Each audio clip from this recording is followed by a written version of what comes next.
Thank you, Dr. Sadia, for giving us this opportunity to give some conversation with you on this book. I want to start the conversation from a very basic question that where did the journey begin? What was the idea to start research on that particular topic, and why did you choose that particular topic to do your PhD? First of all, thank you everyone for coming here today, and it's a pleasure for me to, and also an honor for me to be here today.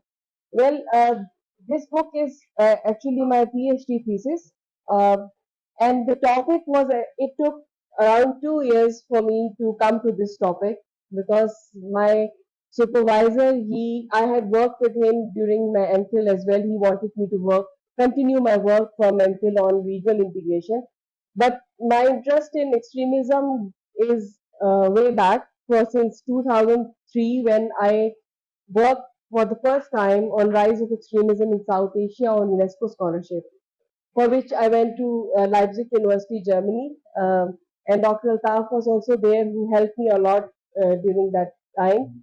Um, and but the interest was again was sparked by the kind of changes that are witnessed in Pakistan. The extremism that was there when I started studying it in 2003 has changed now in 2023. In 20 years, there's a lot of changes that have been there. The manifestation of extremism is starting today. It was there earlier as well, but it was much subtle as compared to what it is today now. So then from the thesis onwards, it was on my when I was having my defense. It was suggested that I should get it published as a book, and thereon I contacted Bootleg, and they were very kind, and the process was very smooth towards the book. But it was such an education for me to again study extremism in Pakistan's context only and look at how the perspectives and understanding of extremism and its ideology and its acceptance has been there in Pakistan. When we study extremism, it is generally very superficial. But when we look at the narrative building, then we see how much dangerous phenomena it is for our society. The extremism is very subjective, and in different scholarships, many authors defined it very differently. After doing this research and getting the book published, how you define extremism, and especially in the context of Pakistan and South Asia? Well, to in very simple words, it would be exclusion of others and very kind of having yourself intolerance towards any kind of differences would be the basic definition of extremism. That you do not accept any kind of difference of opinion, difference of culture, difference of religion or language, and when you theoretically define, then it is going to be a very detailed discussion that what it is. Generally, it is identified as when we talk about extremism. Generally, we identify it as a rebellion towards the existing norms of society. But in simple words, it would be intolerance towards differences in the society. You have discussed in detail the reasons of the building the extremist narratives in Pakistan, uh, societies, state institutions, religious organizations, militant organizations. In a nutshell, what do you think? What are the basic reasons which contribute in the development of that extremist narrative? Uh, Generally, when we look at extremism, people tend to identify it with the Ziyas period, which is not true. The narratives were laid down in Pakistan society for acceptance of extremist ideology from objective revolution onwards. And not only extremist ideology, but it was a very specific and a very exclusive kind of identity that was being given to Pakistan.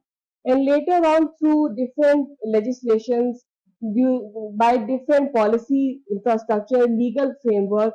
This was internalized in Pakistan by state. And in this process, because state needed non-state actors as well, who were mainly religious non-state actors, so these non-state actors became partners whenever state required them, and also the foreign elements. So it was a very gradual process, but its speed intensified, of course, during Zia's period when all the state mechanism was used to promote a specific ideology, a specific culture, and even the morals in the society were dictated by state, that what women are going to wear on TV, what is going to be the social structure of the state. So that is how the narratives were built. And if it started with the beginning of Pakistan and you discussed the objective resolution, do you think it has its root with the colonial period and the colonial structure propagated the extremist narrative in that particular area? Well, we at least learn divide and rule from them, that how state could pick and choose who are going to support them and who are going to further their interest in the society. That is what we at least learned from them. But inclusion of religious clergy was something that was at convenience for the rulers, because religion is the easiest tool that can be used to justify your point of view. So from colonial era, yes, we learned how to make friends with certain people when we meet them. And if we jump towards the 21st century and especially after the 9/11, but the other institutions, social institutions other than the state institution and the state policies like media and literature and cultural values you have discussed in one chapter. Do you think our media and especially the academia also contributed in building of extremist narrative? Yes, And how? Actually, we want to know that how. this is a very important aspect, because it was from 1960s when media was selected as the tool by the state to further its narratives towards exclusion of certain religious and ethnic communities. When in from 60, I think from 69 to 71, the information minister, Nawabzada, I think his name was Ali Sher Patodi, and during his time, media was deliberately used to propagate certain religious ideologies and also to project military as kind of a superior organization at the cost of political leadership. And later on, when this media was state run, that continued and intensified during the Zia's period. But what happened during Zia's period and onward was that a parallel media also was established. And at the moment, there are around 51 newspapers and periodicals that are being run by extremist outfits. And their circulation is over 8 lakh. So you see the kind of influence they can have on public. Whereas when we look at the measures that have been taken to use media to counter them, we can't see them. There is no policy making, and neither there is active use of media to counter them. And when we try to compare the extremist media with the mainstream media, the kind of vocabulary that has been used by both is quite similar. That is something that is problematic. That we don't know what, we are not sensitive enough towards the kind of words that should be used, vocabulary that should be used, that should not be used. So media has the issue, and of course it has limitations, because then media owners, they also are being directed and controlled, and they cannot go beyond certain limit while criticizing or pointing out the issues in governance. And as far as the state policy is concerned, how do you compare the period of dictatorship and the democratic periods? Because after 75 years, almost we have equal time period of the dictators and the democratic time. How you compare it uh, in context of policy making In the context of of policy, extremist narratives?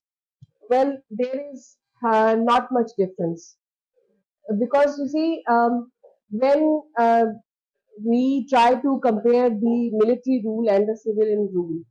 During the civilian rule, all the the political parties, they tried to have the extremist organizations on their side for winning the seats. For example, in 2013, PMLN used the members of different extremist outfits as a candidate for their campaign. And same in 2018 elections, PTI government had their two members who were also the member of Al Sunnat wal Jamaat, which was another extremist outfit. So the kind of use was of the extremist outfits was there in civilian governments as well as by the military. The when we see how MMA was formed and how the government was formed, it was during the Musharraf period. He wanted to, and then his alliance with the religious parties was also to further his and strengthen his hold on politics and governance.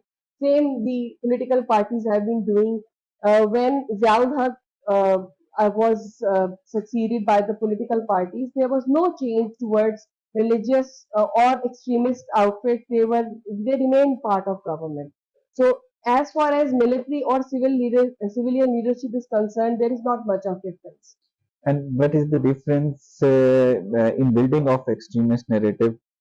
On one side, we have some cultural roots, and we claim that these cultural roots are very peaceful. Either it is belong from the Indus civilization or the part from the Indian side. And on the other side, we discuss religion and especially the politicization of Islam as a reason of the building of extremist narrative.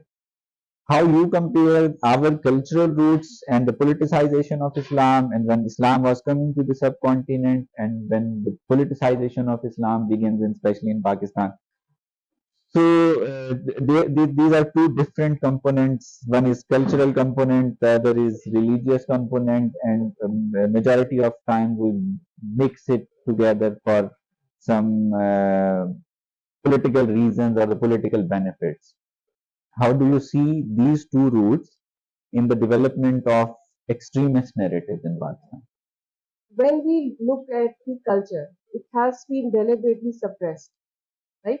For example, as of history, the Barelvi school of thought has remained peaceful generally until the rise of TLP, and but there have been attacks on shrines on Barelvi different groups by other extremist sectarian groups. So the cultural aspect has never been central to government while building counter narratives.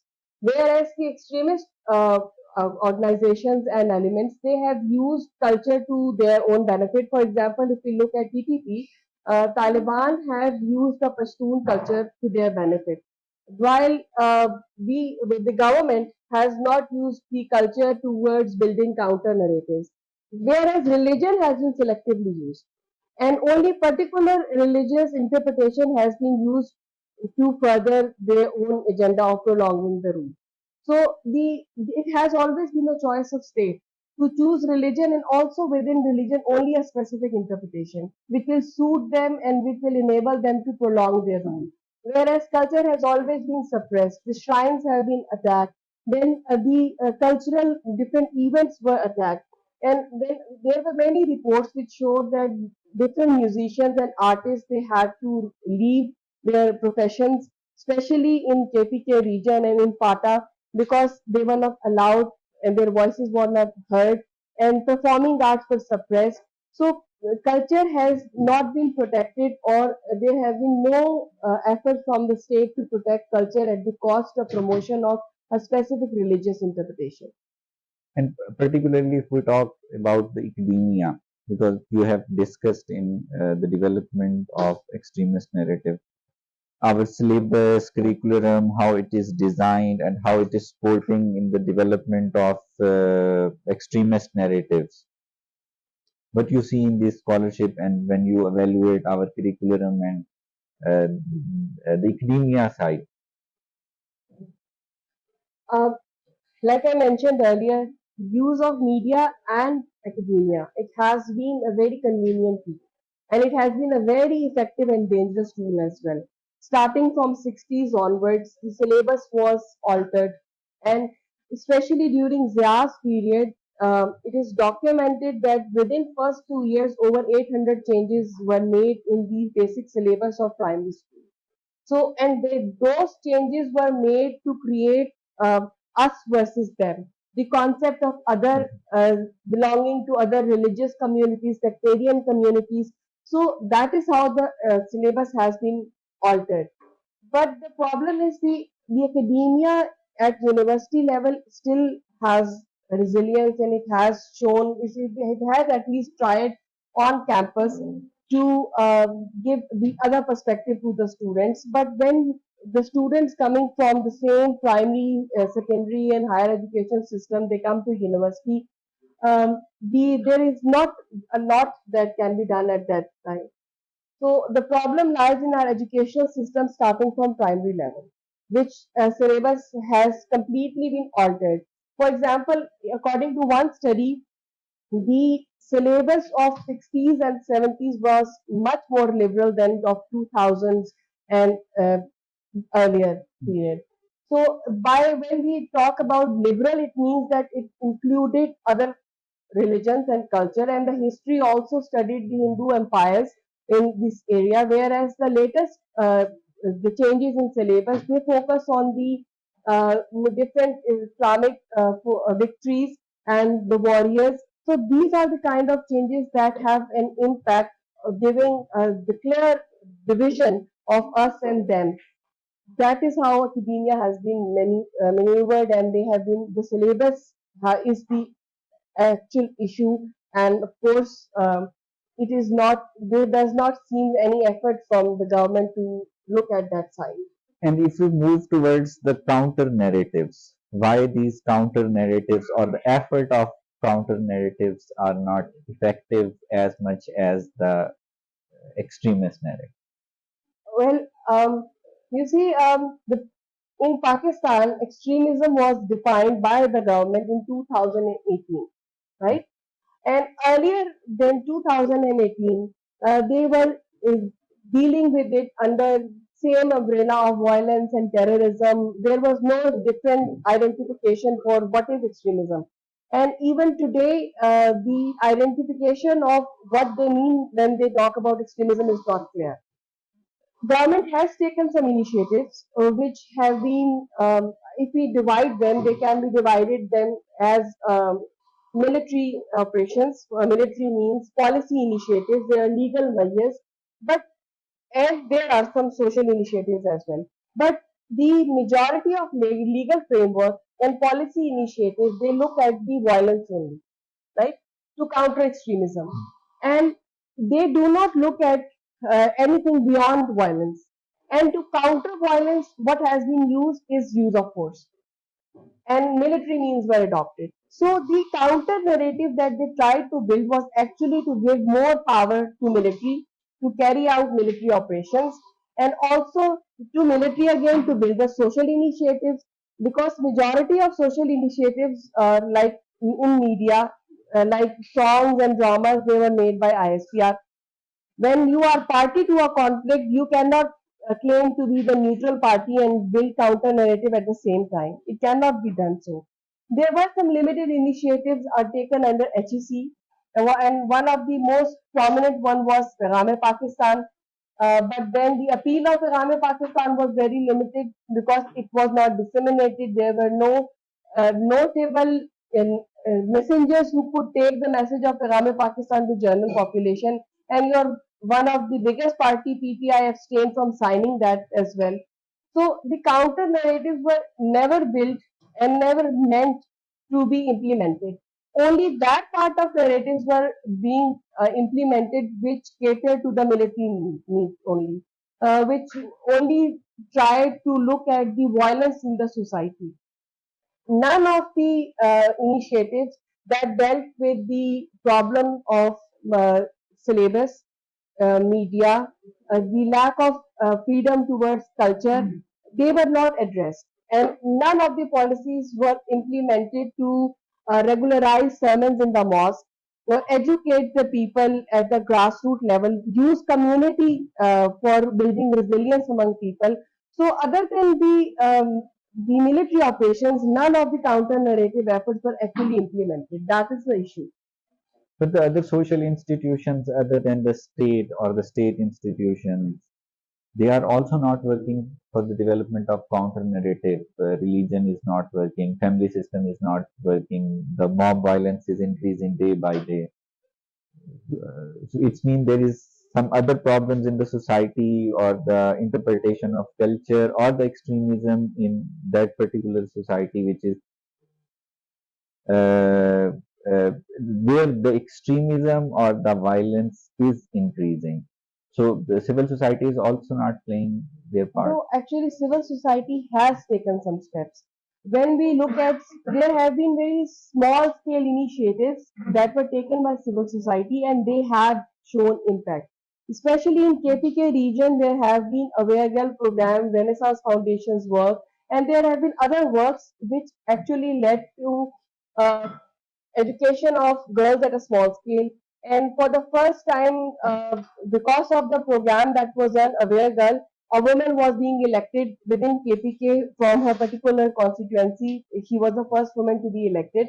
So there has been some progress, but it is very small because the civil society does not have the kind of resources that are required. Neither they have access to all the information. That is again one problem. So, but when we another issue related to that, that why civil society has limited success is that the extremist narratives are very strongly entrenched in our society today. It is very difficult to identify that what is extremism, which thought or which act is not acceptable and which is acceptable because they have been internalized in the institutions, like in educational institution, in media. When we look, it just small example can be when we watch any TV program, everyone is slapping everyone else in every drama. So it is not to say that it is extremism, but that is the kind we have normalized so many things as part of our culture, as part of our daily life, that it is difficult now to counter it without bringing basic changes in our educational system. Do you think it is also associated with the geographical location of Pakistan and how our geostrategic location and how our state use it? किसी भी हम साय के साथ नहीं बनती. All these neighbors and our geostrategic position and how the West use this, especially in the case of Afghanistan and India. Do you think this is a reason in the development of extremist narrative or the growth of extremist or militant organizations in Pakistan?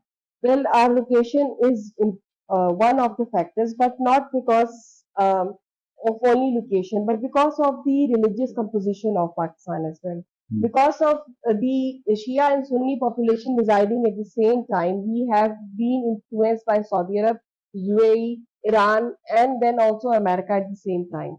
And the different studies point out that how these countries have tried to influence specific population within Pakistan. Uh, till 2008, there were um, almost over 100 million of charity uh, money was coming to different religious outfits in Pakistan from UAE and Saudi Arabia. And when we look at US during Afghan war, the kind of damage it has done to Pakistan, the syllabus that was distributed in the refugee camps for the children over there, that was full of militancy. And that syllabus came for America. Not that was not designed in Pakistan. And for basic words like for J for jihad, K for Kalashnikov, that was what being taught there. So all of these countries were interested in Pakistan, America for because of Afghanistan and its ongoing war because of Russia. It was interested. Saudi Arabia and Iran and Middle Eastern other Gulf states, they were interested for their own religious interest in Pakistan, and we have used our location ourselves as well to justify our expenditures on many things, to justify our military operations as well. So it has the location of Pakistan has actually worked more towards its disadvantage than its advantage. Hmm. Moving towards the solutions, you have discussed some models like the Egyptian model, Indonesian model, how they uh, settled or counter the extremist narrative. So, what do you think? What is the solution for the Pakistan? Well, if I have to identify just a few because there are many things that need to be corrected.